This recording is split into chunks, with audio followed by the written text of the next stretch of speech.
Olá, seja muito bem-vindo e muito bem-vinda ao podcast Por Dentro do Mandato. Este é um programa criado para quem quer saber um pouco mais sobre as proposições legislativas que eu, deputado federal Rubens Pereira Júnior, apresentei na Câmara dos Deputados. Toda semana, nossos apresentadores gerados por inteligência artificial vão falar sobre um projeto apresentado, mostrar como ele impacta na vida real das pessoas. Vem com a gente! Imaginem só a seguinte situação. É o fim de um longo turno de trabalho e já passam das 11 da noite. O ponto de ônibus fica a apenas 2 quadras de distância de onde as pessoas trabalham, mas a rua está, com as lâmpadas centrais queimadas. Um cenário, infelizmente, muito clássico nas nossas cidades, né? Com certeza. As calçadas absolutamente desertas, as lojas todas fechadas com aquelas pesadas portas de aço, e o silêncio só é quebrado pelo som dos próprios passos.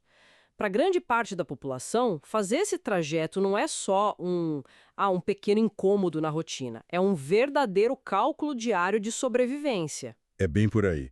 É aquele momento tenso de colocar a chave entre os dedos, de fingir que está falando com alguém no celular, de ficar olhando para trás o tempo todo. Exatamente isso. E hoje a nossa exploração aprofundada mergulha de cabeça em um documento que propõe usar a força estrutural da lei para tentar erradicar esse cálculo de sobrevivência das nossas ruas. Um projeto bem ambicioso, diga-se de passagem, que tenta reescrever por completo o próprio DNA e a engenharia da infraestrutura urbana. Bom, estamos falando aqui do projeto de lei número 964, apresentado no Brasil em março de 2026. A meta desse calhamaço burocrático é instituir algo chamado Lei da Mobilidade Segura.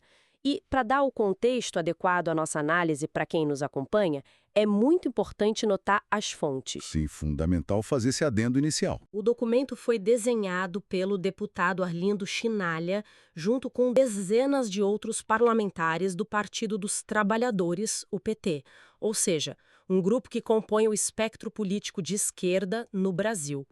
E aqui vai a nossa regra de ouro, inegociável para a investigação de hoje: nós não adotamos lados políticos. Nenhuma visão partidária por aqui. Nenhuma. Não debatemos política e não estamos aqui para endossar ou criticar nenhuma ideologia, seja de esquerda ou de direita. O nosso objetivo é puramente colocar os capacetes de engenheiros e fazer uma engenharia reversa do texto. O que essas propostas dizem, como operariam no mundo real. E uma abordagem estrutural assim é, na verdade, o único caminho para entender o impacto de algo tão grande. Especialmente porque o ponto de partida desse documento exige que a sociedade abandone aquela definição clássica de mobilidade, sabe? Aquela ideia de que mobilidade é só logística, né? Exato. O senso comum dita que a mobilidade urbana é pura matemática de trânsito. A velocidade da via, calcular o tempo do ponto A ao ponto B. Mas o texto traz uma tese muito mais profunda. A mobilidade não é apenas sobre o deslocamento físico. É o direito humano fundamental de existir e transitar pelo espaço público sem sentir medo. Nossa, e o argumento central é que esse direito está quebrado. Bom, vamos desempacotar isso. Lendo a justificativa que embasa o projeto, tem um diagnóstico muito duro sobre quem acaba pagando essa conta mais alta. Não estamos falando de um desconforto qualquer. Longe disso. O documento foca intensamente em como o espaço urbano hostil altera as decisões de vida e a geografia pessoal de grupos muito vulneráveis. O destaque absoluto vai para as mulheres, pessoas com deficiência e pessoas idosas. O texto aponta para uma espécie de, como eles chamam? Um pedágio invisível, não é? Isso mesmo, um pedágio invisível.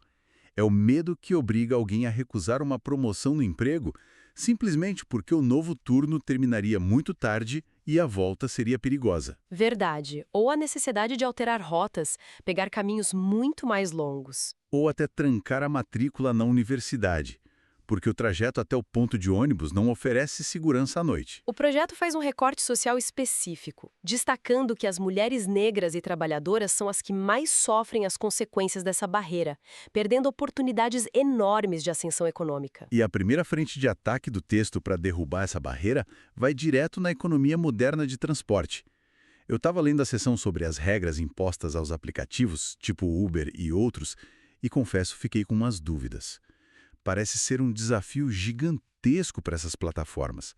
Eles estão realmente forçando os aplicativos a garantirem motoristas mulheres sob demanda? Então, o mecanismo proposto é super engenhoso porque tenta equilibrar a tecnologia que a gente já tem com essa nova demanda. A lei exige que a plataforma ofereça na tela inicial, diretamente na interface, a preferência por uma condutora mulher, sempre que houver alguma disponível na área. Certo, mas e o preço disso? É aí que a engrenagem muda o modelo de negócios. Há uma proibição estrita de cobrar qualquer tarifa adicional por essa escolha. O argumento legislativo é que a segurança básica não pode virar um serviço premium, sabe? A usuária não tem que pagar mais caro para ter paz de espírito. Ah, faz todo sentido. E além disso, notei que a lei obriga uma identificação claríssima, foto recente, placa legível do veículo, tudo antes da corrida começar. Também exige o compartilhamento da rota em tempo real, já integrado com um canal de emergência direto com a polícia. Exato. O que altera por completo a natureza do serviço que essas empresas oferecem. Pois é, transforma o serviço. O carro de aplicativo sempre teve como premissa a conveniência e a velocidade.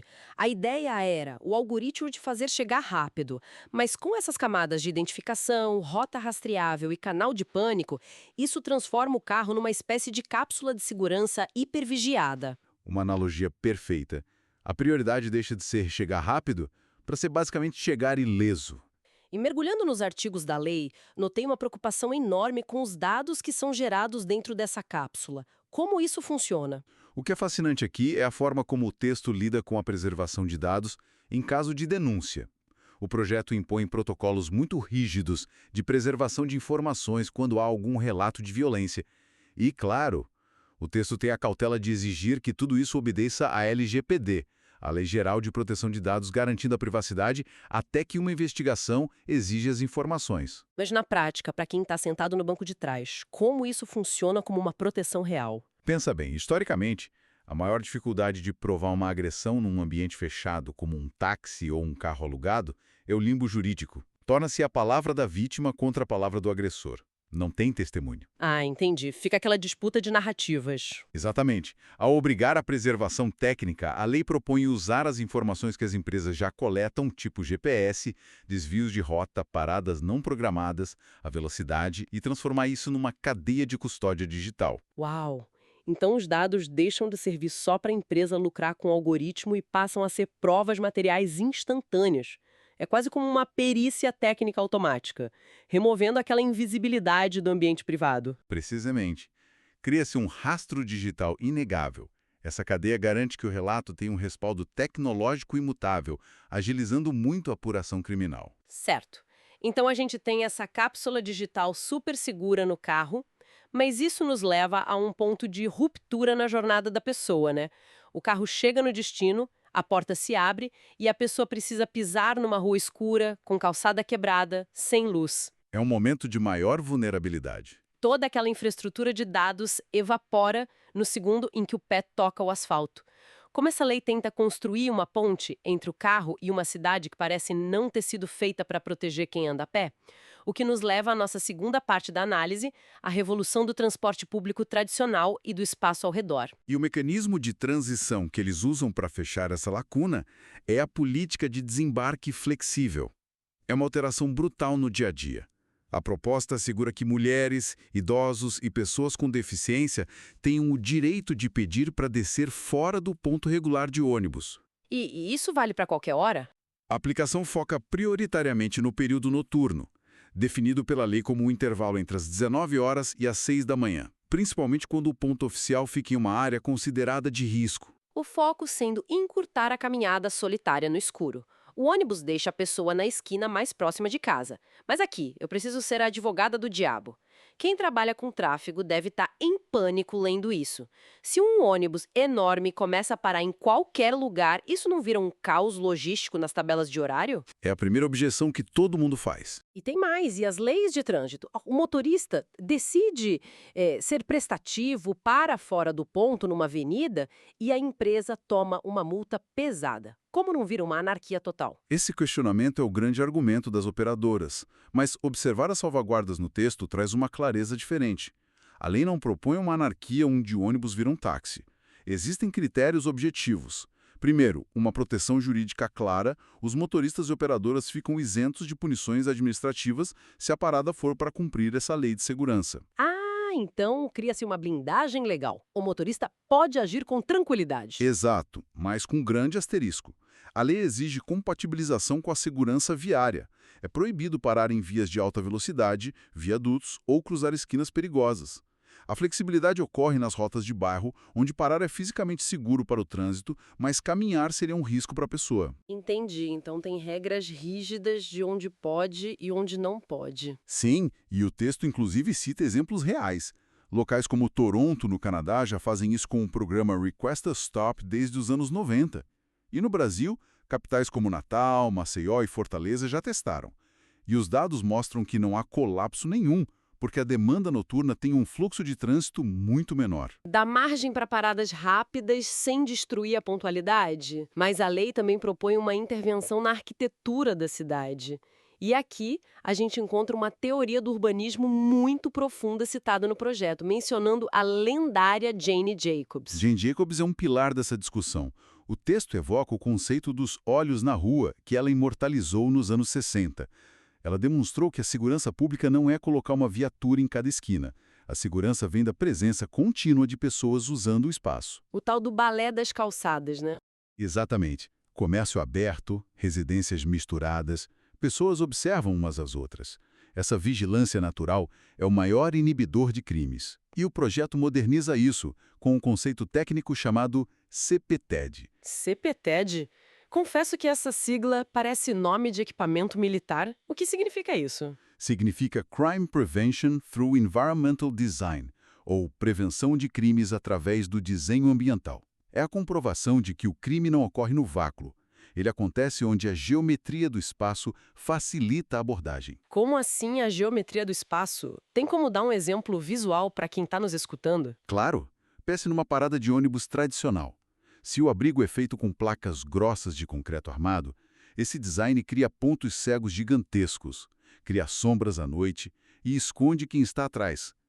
A oportunidade para uma violência foi desenhada na arquitetura. Nossa, faz todo sentido. O concreto cria o esconderijo. Agora, aplicando o CPTAD, se você substitui o concreto por painéis de vidro resistente totalmente transparentes e banha o local com luzes LED brancas, o ponto cego acaba. A oportunidade tática evapora.